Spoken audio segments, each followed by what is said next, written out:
کہتا ہے ہمیں اس موقع پہ کہنا چاہیے، اگر آپ بھی شامل ہو جائیں تو مزہ آ جائے گا کہ کیا کہنا چاہیے خوبصورت انداز میں، خدا کی عظمتیں کیا ہے محمد مصطفیٰ جانے، خدا کی عظمتیں کیا ہے محمد مصطفیٰ جانے، خدا کی عظمتیں کیا ہے محمد مصطفیٰ جانے، مقام مصطفیٰ کیا ہے محمد کا خدا جانے، مقام مصطفیٰ کیا ہے محمد کہا سنو ذرا، میرے حضور سجدے میں گئے اور پھر چھپا دیے گئے، بادل کا ٹکڑا آیا حضور کو لے گیا، بادل کا ٹکڑا آیا حضور کو لے گیا، کہا مشرق کی سیر کراؤ، مغرب کی سیر کراؤ، وَأَدْخِلُوهُ الْبِحَارِ انہیں سمندروں کی سیر کراؤ، کیوں؟ لِيَعْرِفُوهُ بِاسْمِهِ وَنَعْتِهِ وَصُورَتِهِ، تاکہ میرے نبی کے نام کو مشرق والے بھی جان لیں، مغرب والے بھی جان لیں، سمندر کی مچھلیوں کو بھی پتہ لگ جائے یہی ہیں جنہیں محمد کہا جاتا ہے، یہ سمندر کی مچھلیاں بھی جان لیں، یہ جو آبی مخلوق ہے یہ بھی جان لے یہی ہیں جنہیں دنیا محبوب خدا کہتی ہے، یہی ہے جنہیں دنیا محمد الرسول اللہ کہتی ہے، بِاسْمِهِ وَنَعْتِهِ، کہا تاکہ سمندر والوں کو پتہ لگ جائے میرا نبی کتنی شان والا ہے۔ میں نے کہا اسی کو تو مصطفیٰ کا میلاد کہتے ہیں، یہی تو حضور کا میلاد ہے، اور کیا ہے؟ اور پھر ربی حبلی امتی کہتے ہوئے پیدا ہوئے، امتی امتی لب پہ جاری رہا، امتی تیری قسمت پہ لاکھوں سلام۔ سیدہ پاک فرماتی ہیں میرے حضور سجدے میں گئے اور دعائیں کی تھی ان پیارے پیارے ہونٹوں پر، پیاری پیاری زبان پر، امت تو بھول گئی نا 1400 سالوں کے بعد، اتنی مسافت پہ آ کے حضور کو بھول گئی، نہ لباس ویسا، نہ صورت ویسی، نہ انداز ویسا، نہ انداز معاشرت ویسی، لیکن حضور نہیں بھولے تھے، حضور کو اپنی امت سے پیار تھا۔ کیا دعا کر رہے ہیں؟ ربی حبلی امتی، اے اللہ میری امت، یہ ربی حبلی امتی کا صحیح ترجمہ بھی سمجھنا چاہیے، وہاں دعا کی جاتی ہے ربی حبلی من الصالحین، اے اللہ مجھے نیک اولاد عطا فرما، حب یہ امر کا صیغہ ہے، اس کا معنی ہے عطا کر، حبلی مجھے عطا کر، من الصالحین نیک بیٹا، صالحین میں سے۔ اور یہاں حضور کیا دعا کر رہے ہیں؟ ربی حبلی امتی، اے اللہ قیامت کا دن ہو، محشر کا سما ہو، اور پھر زمین تابے کی ہو، آسمان کا سورج سر کے قریب آ جائے، جب میری امت پسینے میں شرابور ہو، تو میری دعا یہی ہے ولادت کے وقت میں سجدے سے سر نہیں اٹھاؤں گا جب تک تیری طرف سے وعدہ نہیں آئے گا ربی حبلی امتی، اے اللہ میری امت کا حساب میرے ہاتھ میں دے دے، حبلی امتی میری امت مجھے دے دے، میں جانوں میری امت کے گنہگار جانے، مجرم جانے، سیاکار جانے، بد کردار اور بد اتوار جانے، ربی حبلی امتی یہ نہیں کہا کہ تو حساب لینا پھر بخشش فرمانا، نہیں نہیں نہیں، ربی حبلی امتی کا صحیح ترجمہ کرو، مقام مصطفیٰ ظاہر ہو جائے گا، حبلی امتی اے اللہ میری امت میرے ہاتھ میں دے دے، میری امت کا حساب میرے ہاتھ میں دے دے، تاکہ کل قیامت کے دن جتنے بھی بڑے مجرم آ جائیں گے ہم پرچی ڈالتے جائیں گے، ان کو جنت کا داخلہ عطا فرماتے جائیں گے، ہم ان کو جنت کا داخلہ عطا فرماتے جائیں گے۔ اور فرمایا ام عثمان کہتی ہیں لما حضرت ولادت رسول اللہ صلی اللہ علیہ وسلم، فرمایا جب حضور کی ولادت کا وقت قریب تھا نا، میں بھی سیدہ کے وہڑے میں موجود تھی، فرماتی ہیں رأیت البیت، میں نے کمرے کو دیکھا، گھر کو دیکھا، سیدہ کے وہڑے کو دیکھا، کہا حین وقع جب حضور اپنی اماں کے شکم سے نکل کر نیچے تشریف لائے، آپ کا ورود مسعود ہوا، زمین پہ قدم رنجا فرمایا، فرمایا میں نے دیکھا اللہ کی عزت کی قسم، اللہ کی عزت کی قسم، حین وقع قدم طلع نورا، سیدہ کا سارا وہڑا نور سے بھر گیا، دیواریں چمکنے لگ گئی، در و دیوار روشن ہو گئے، منور ہو گئے، سارا گھر روشن ہو گیا۔ امتلأ کا معنی ہوتا ہے بھر جانا، کہا سارا گھر نور سے بھر گیا، ہر طرف نوری نور نظر آتا تھا، اندھیرا تو نظر ہی نہیں آتا تھا۔ اس ماہی کی آمد کے صدقے میں اللہ نے سیدہ کے وہڑے کو نور سے روشن کر دیا، منور کر دیا، اور فرماتی ہیں یہی تو نور ہے۔ اور وَرَأَيْتُ النُّجُومَ تَدْنُو،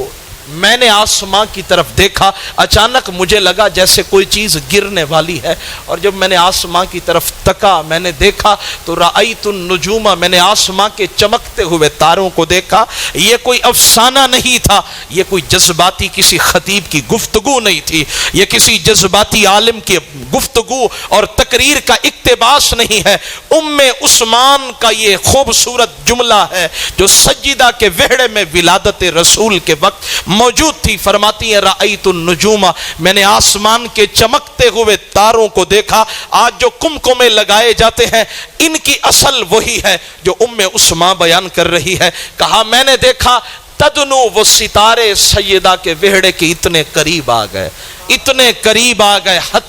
ظننتو انہا ستقع علی، مجھے ڈر لگنے لگا کہ یہ ستارے کہیں مجھ پہ گر ہی نہ جائیں۔ گویا کہ ان ستاروں نے بھی زبان حال سے کہا ام عثمان پریشان کیوں ہوتی ہے، ہم تو واری ہونے آئے ہیں، ہم تو قربان ہونے آئے ہیں، ہم تو نثار ہونے آئے ہیں، فدا ہونے آئے ہیں، کیوں آئے ہو؟ کہا مصطفیٰ کا میلاد منانے آئے ہیں، حضور کا میلاد منانے آئے ہیں۔ تو پھر اعلیٰ حضرت کی زبان میں ہمیں کہنا چاہیے، کوئی مذائقہ تو نہیں ہے نا، ہمیں حضور کا ذکر اور میلاد کی محفل کو سجائے بیٹھے ہیں تو ان کی زبان میں، حسان الہند کی زبان میں کہنا چاہیے زمین و زمان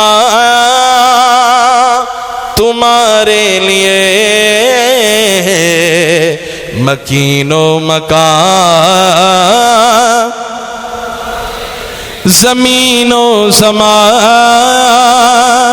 ذرا یہ جھوم کر پڑھ لے، زمین و زمان تمہارے لیے، مکین و مکان تمہارے لیے، چنین و چنا تمہارے لیے، بنے دو جہاں، بنے دو جہاں، دخن میں زبان تمہارے لیے، بدن میں ہے جان تمہارے لیے، دخن میں زبان تمہارے لیے،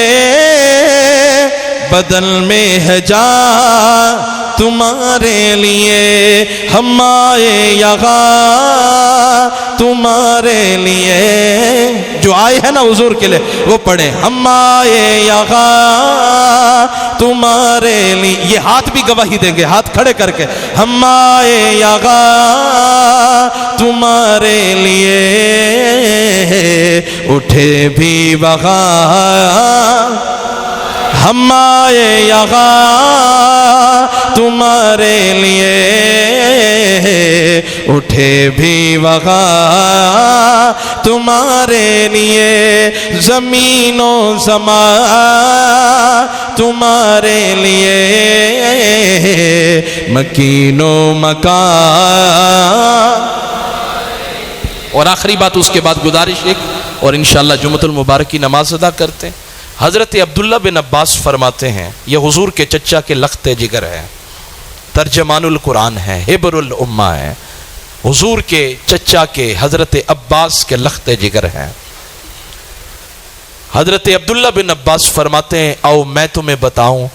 جب حضور کی ولادت ہوئی تو اللہ نے میلاد کیسے منایا۔ لما ولد رسول اللہ صلی اللہ علیہ وآلہ وسلم، کہ جب حضور کی ولادت باسعادت ہوئی نا تو پھر وہ فرشتہ جس کو رضوان کہا جاتا ہے، جس کے پاس جنت کا قبضہ ہے، جنت کا اختیار ہے، اس نے آ کر قال فی اذنہ، حضور کے کانوں مبارک میں آ کر اس نے کہا، یہ عبداللہ بن عباس کہہ رہے ہیں، جنت کے اس رضوان نامی فرشتے نے حضور کے فی اذنہ کانوں میں آ کر کہا، سونیا او ماہیا، پیاریا سونیا بات تو سن۔ میرے حبیب نے گویا کہ زبانی حال سے فرمایا، کہو کیا کہنا چاہتے ہو؟ بچپن، ابھی ابھی ولادت باسعادت ہوئی، اور رضوان نامی فرشتہ خدامی نوکری پیش کرنے کے لیے حضور کے قریب ہے، اور حضور کے کانوں کے قریب جا کر کہتے ہیں، سونیا میں خود نہیں آیا، مجھے رب جلیل نے بھیجا ہے، اور آپ کو میں تحفہ دینے آیا ہوں، گفٹ دینے آیا ہوں۔ تحادو تحابو، میرے حضور فرماتے گفٹ دیا کرو، محبتیں پروان چڑھتی ہیں، ایک دوسرے کو گفٹ دیا کرو، ہدایہ دیا کرو، محبتیں بڑھتی ہیں۔ اب اللہ نے بھی گفٹ بھیجا، وہ گفٹ دنیا کا نہیں تھا، وہ کیا تھا؟ اس رضوان نامی فرشتے نے آ کر کہا اللہ آپ کا میلاد منانا چاہتا ہے، اور کیا میلاد ہے؟ فما بقی علی نبی علم الا وقد اعطیتہ، جناب آدم سے لے کر جناب عیسیٰ تک جتنے نبی آئے، 1,24,000 کم و پیش جتنے نبی آئے، اللہ نے تمام نبیوں کو جتنا علم عطا کیا تھا، وہ سب کا سب اللہ نے آپ کو عطا کیا ہے۔ یہ میلاد ہے، یہ حضور کو اللہ نے میلاد کا تحفہ عطا فرمایا۔ فما بقی علی نبی علم الا وقد اعطیتہ، جتنا علم ان انبیاء کے پاس تھا وہ سب کا سب آپ کو عطا کیا گیا ہے۔ انت اکثرہم علما، آپ کے علم جیسا کائنات میں کسی کے پاس علم نہیں ہے۔ واشجعہم قلبا، اور جتنا بہادر دل آپ کا ہے کائنات میں کسی کا ہوگا ہی نہیں ہے، جتنا دل کے بہادر آپ ہیں کائنات میں کسی کا دل بہادر نہیں ہوگا۔ میرے آقا کے غلاموں، آپ حضرات کو علم ہے کہ 12 ربیع الاول شریف بروز جمعۃ المبارک کو، سبحان اللہ، بروز جمعۃ المبارک کو الحمدللہ حضور کا یوم ولادت آ رہا ہے، اور انشاءاللہ مرکزی جامع مسجد نور کے سامنے ہی انشاءاللہ جیسے ہر سال یوم ولادت کو بڑے تسک و احتشام سے منایا جاتا ہے، اس سال بھی انشاءاللہ حضور کی بارگاہ میں سلامی دی جائے گی، سیرن بجایا جائے گا، اور نماز فجر کے بعد ختم شریف اور لنگر تقسیم کیا جائے گا، اور ٹھیک صبح 9 بجے جلوس جو ہے وہ مرکزی جامع مسجد نور سے نکالا جائے گا۔ جتنے بھی احباب جلوس لے کر آتے ہیں وہ سب یہیں پہنچیں گے بر وقت، کیونکہ جمعۃ المبارک کا دن ہوگا تو تمام احباب وقت کی پابندی کریں گے، 9 بجے جو ہے وہ یہاں پہنچ جائیں گے، اور انشاءاللہ پھر یہاں سے جلوس علماء کی قیادت میں روانہ ہوگا، اور مرکزی جامع مسجد نور سے نکلے گا، اور اپنے ذیلی جتنے راستے ہیں ان سے گزرتے ہوئے انشاءاللہ پارک کے اندر پہنچے گا، اور وہاں اختتام پذیر ہوگا۔ اور انشاءاللہ آپ حضرات سے گزارش یہ ہے کہ یہ جو لنگر کا اہتمام کیا جاتا ہے، سبیل کا اہتمام کیا جاتا ہے، باقی جتنے اہتمام کیے جاتے ہیں، یہ سب کے سب آپ کی تعاون سے ممکن ہو پاتے ہیں۔ آج مجھے بار بار کہنا نہ پڑے، یہ حضور کے ولادت کی بات ہے، جتنا آپ کا زیادہ محبت آپ کو یہ اجازت دے، آپ اتنا محبت کے ساتھ تمام احباب جو ہیں، کوئی شخص آج کی اس بابرکت محفل کے اندر میں اپنے لیے نہیں مانگ رہا، حضور کے یوم ولادت کے موقع پر لنگر دیا جائے گا، جو کچھ بھی اہتمام ہوگا اس سب کے لیے میں چاہتا ہوں تینوں حال کے اندر جتنے بھی ہمارے احباب نماز جمعہ ادا کرنے آئے ہیں وہ سب کے سب اپنا لنگر تک یہاں ملائیں، پیش کریں، اور اس کے بعد انشاءاللہ نماز جمعہ ادا کی جائے۔ جلدی کریں جی، اللہ آپ سب کو جزائے خیر عطا فرمائے، جلدی فرمائیں جی، سب